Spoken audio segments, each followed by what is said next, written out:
አንድ አምላክ በሚሆን በአብና በወልድ በመንፈስ ቅዱስ ስም አምነን የቀደሙ የአርባብ አለቃ የሚሆን የሊቀ መላእክት ቅዱስ ገብርኤል ድርሳን ይህ ነው እንላለን። ከምስራች ጋር መልእክቱን ለመፈጸም በገሊላ ወዳለች ርግብ የተላከ የማያልፍ የአርያም ፀሐይ መንገድ ጠራጊ የብርሃን ኮከብ የሚሆን የተአምራቱን ብዛት እንደምን እንደምንናገር በመራቀቅ እጽፋለሁ።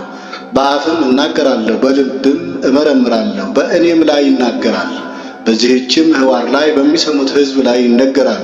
የቸርነቱ ብዛት በወዳጆች ላይ እጽፍ ድርብ ሆኖ ይደር ለዘላለሙ አሜን። አብራሲትና ልጅ ሲገሰግሱ የእግዚአብሔር መልአክ ቅዱስ ገብርኤል ታያቸው፣ እንዲህም ብሎ ተናገራቸው። በፍጹም ትኖሩ ዘንድ ከዚህ ተነስታችሁ ወደ ግብፅ ሂዱ። እነሱም ፈጥነው ተነሱ። ሊቀ መላእክት ቅዱስ ገብርኤል ፍዩም እስኪደርሱ ድረስ ይመራቸውና ይመግባቸው ነበረ። በዚያም የሚኖሩበትን እስራኤል ከተባለ ከያዕቆብ አውራጃ አሳያቸው። በዚያም ማደሪያ ግንብ ሰርተው ኖሩ።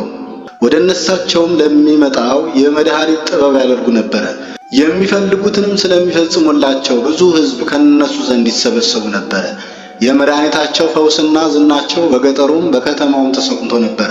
ወደ እሳቸው የሚመጡ ሰዎች ግን ከወዴት መጣችሁ እያሉ ይጠይቋቸው ነበረ። እነሱም እኛስ የቆሬ ልጆች ነን ይሏቸው ነበረ። በዚህ ሀገርም ይኸውም ደብረ ኒቅሎን ነው።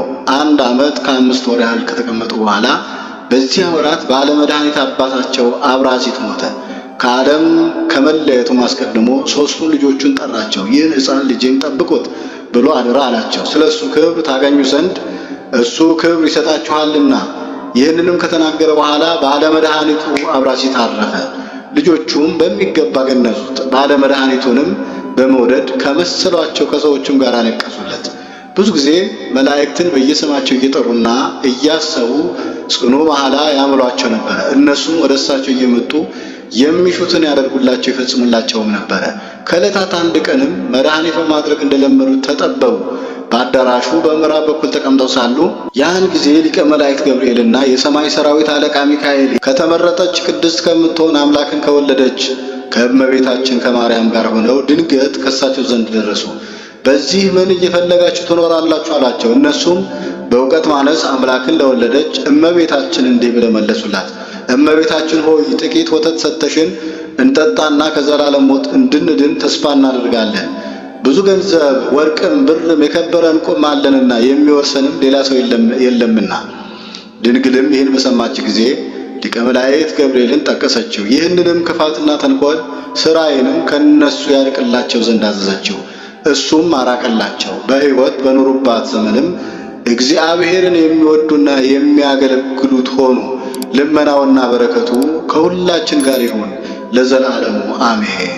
ጸሎቱ ከሁላችን ጋር ይሁንና ቅዱስ ገብርኤል ያደረገው ተአምር ነው።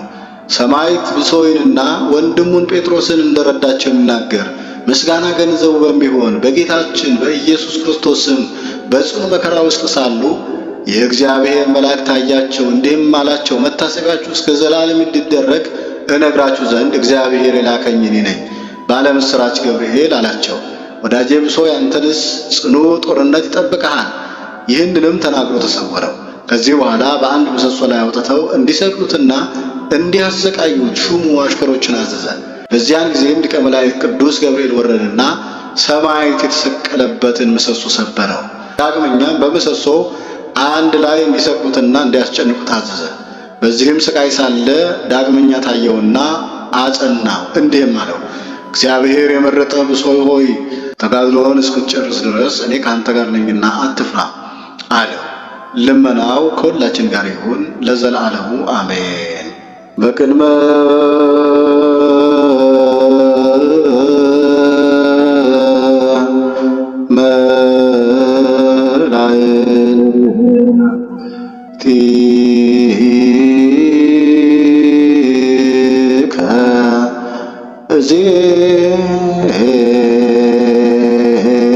መላከ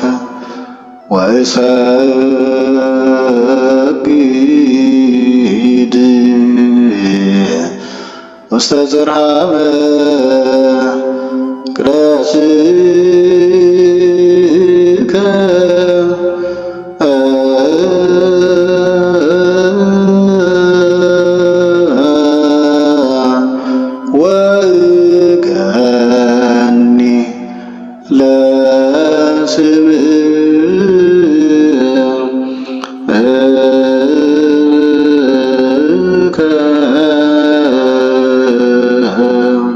ምስዋክ ዘቅዳሴ እስማ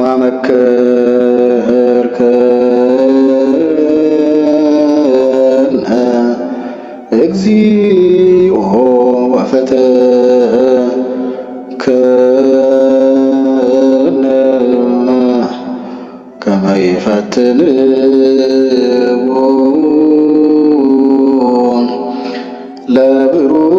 ለብሩር